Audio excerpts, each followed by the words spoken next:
लगेगा। अजब किरदार था जिसको निभाने में लगे थे हम, अजब किरदार था जिसको निभाने में लगे थे हम, जो पत्थर था उसे दरिया बनाने में लगे थे हम। जिसका स्वर इन दिनों देश की सीमाओं के बाहर गुंजायमान है। उनके गीतों की चर्चा है, उनके गीतों पर चर्चा है। उनके गीत की लोकप्रियता ये है कि हम फ्लाइट में जाएं या ट्रेन में, हम किसी भी पार्टी के राजनेता के साथ यात्रा करें, अगर इंदौर का नाम आता है तो एक कवि का नाम अनायास उनके मुखारबिंद से उच्चारित होता है, और वो नाम अमन अक्षर का है। आज चूंकि 12 जनवरी है, प्रोफेसर साहब राजीव शर्मा जी यहाँ बैठे हैं, उनकी उपस्थिति में मैं एक ऐसे नौजवान कवि को आपके हाथों में सौंप रहा हूँ, और एक बड़ी जिम्मेदारी उनको दे रहा हूँ कि अमन, बेहतर से खूब, खूब से बढ़कर तलाश कर, दरिया है तेरे पास, समंदर तलाश कर, पत्थर से सदा आईने तो टूटते रहे, आईनों से टूट जाए वो पत्थर तलाश कर। एक बार जरा इतनी कमजोर तालियां नहीं, जरा उस नौजवान के लिए जोरदार तालियां बजाइए। भाई श्री अमन अक्षर, इंदौर, मध्य प्रदेश। अनुमति चाहता हूँ। बताती थी जिसे दुनिया हमारी भूल का रास्ता। प्रेम आपने किया हो, जिस तरह का ये माहौल है, उस जगह का नाम पढ़ता हूँ जहाँ के कारण आपके जीवन में प्रेम आया।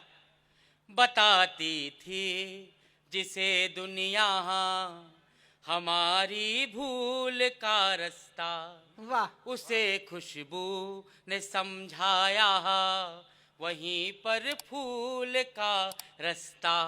पढ़ा था जिस पे चलकर पाठ पहले प्यार का हमने, पढ़ा था जिस पे चलकर पाठ पहले प्यार का हमने, वो रास्ता था हमारे गांव की स्कूल का रास्ता, वो रास्ता था हमारे गांव की स्कूल का रास्ता। बताती थी जिसे दुनिया हमारी भूल का रास्ता। 4 पंक्तियां पढ़ता हूँ हर नए प्रयास के नाम। इस मुक्तक ने ये प्रमाणित किया कि तुम बचपन से ही बिगड़े हुए थे। हाँ बिल्कुल थे।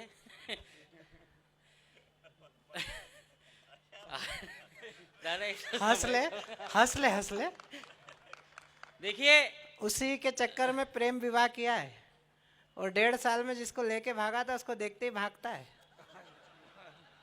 नहीं, अभी ऐसी स्थिति नहीं आई है, आ जाएगी। इस तरह के प्रयासों के नाम।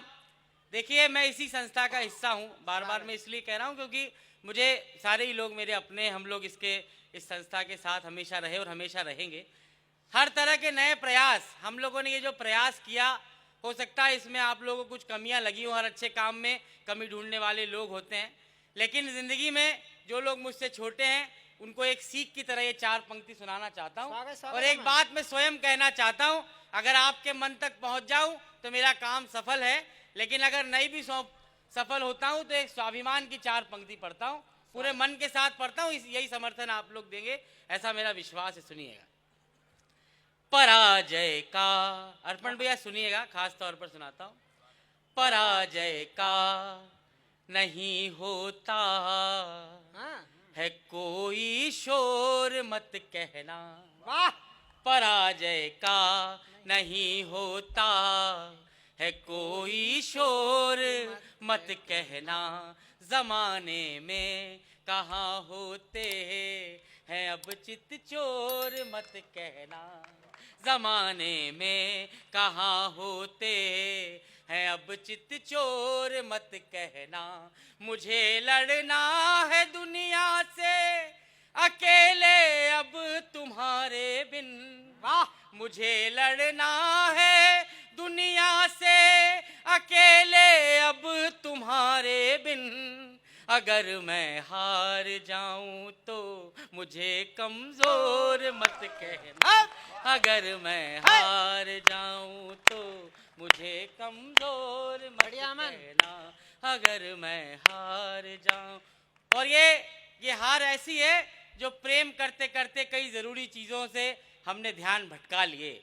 मुझे प्रेम ने जिंदगी में बनाया, लेकिन अगर नहीं बन पाए कुछ लोग तो चार पंक्तियां और पढ़ता हूँ, सुनिएगा। स्वागत। अजब किरदार था जिसको निभाने में लगे थे हम, वाह। अजब किरदार था जिसको निभाने में लगे थे हम, जो पत्थर था उसे दरिया बनाने में लगे थे हम, जो पत्थर था उसे दरिया बनाने में लगे थे हम। बहुत से काम थे करने को जो बेहद जरूरी थे, बहुत से काम थे करने को जो बेहद जरूरी थे, मगर बस एक उसको ही मनाने में लगे थे हम, मगर बस एक उसको ही मनाने में लगे थे हम, मगर बस एक उसको ही मनाने में लगे थे हम। चार और भावनात्मक पंक्तियां पढ़ता हूं, फिर एक गीत से आपको जोड़ूंगा।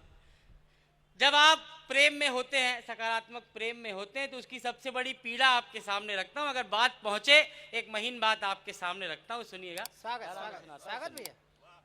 लगाए थे जो मिलकर पेड़, वही क्यों फल नहीं पाए। वाह वाह। लगाए थे जो मिलकर पेड़, वही क्यों फल नहीं पाए। जन्म भर के थे जो वादे, कदम भर चल नहीं पाए। जन्म भर के थे जो वादे, कदम भर चल नहीं पाए। जलाया मैं अपने प्यार की हर एक निशानी पर, जलाया मैं अपने प्यार की हर एक निशानी पर, मेरे आंसू में भीगे खत तुम्हारे जल नहीं पाए। मेरे आंसू। अच्छे से बजाओ तो भैया एक बार जरा जोरदार तालियां बजाइए, क्या बढ़िया सुना रहे हो अमन। वाह वाह वाह वाह वाह, मेरे बहुत अच्छे। आंसू में भीगे खत तुम्हारे जल नहीं पाए। और आइए, मैं जिस गीत के लिए मैं सुनाना चाहता हूँ, मैंने इंदौर में शायद 1 या 2 बार पढ़ा होगा, लेकिन कभी इतने बड़े मन से नहीं पढ़ा। मैं माँ गंगा पर एक गीत है मेरा, यहाँ 7 नदियों का जल लाकर यहाँ पर इतना अच्छा स्थान बनाया गया है, पूजनीय स्थान, जो अपने आप में बड़ा विशेष है। मैं माँ गंगा पर लिखा अपना एक गीत पढ़ना चाहता हूँ। उससे पहले 4 पंक्तियाँ और पढ़ना चाहता हूँ। क्या बात है। जिस गीत के कारण मेरी पहचान है, भगवान राम के गीत के कारण, उस गीत को लिखने के बाद कई सारे विचार विमर्श और चले, लोगों ने जितनी बातें और बताई, जितना और पढ़ा, तो एक बात पारस भैया, राकेश भैया और जितने भी सारे मंच के लोग हैं, मैंने इतना समझा उसके बाद कि भगवान राम पूरे जगत के राजा हैं, लेकिन मन से भगवान राम का प्रखरतम रूप वन में निखरा। राम वनवासी के तौर पर सबसे प्रखरतम रूप में थे। ये जिस तरह का माहौल है, मैं 4 पंक्ति पढ़ता हूँ। अगर एक बात इतनी सी है कि अगर हम मानते हैं कि भगवान राम का जन्म सिर्फ रावण का संहार करने के लिए हुआ था, तो माफ कीजिएगा, हम भगवान राम को बहुत छोटा करके देखते हैं। क्या बात। रावण का वध करने के लिए राम की सेना में कई लोग थे जो रावण का वध कर सकते थे।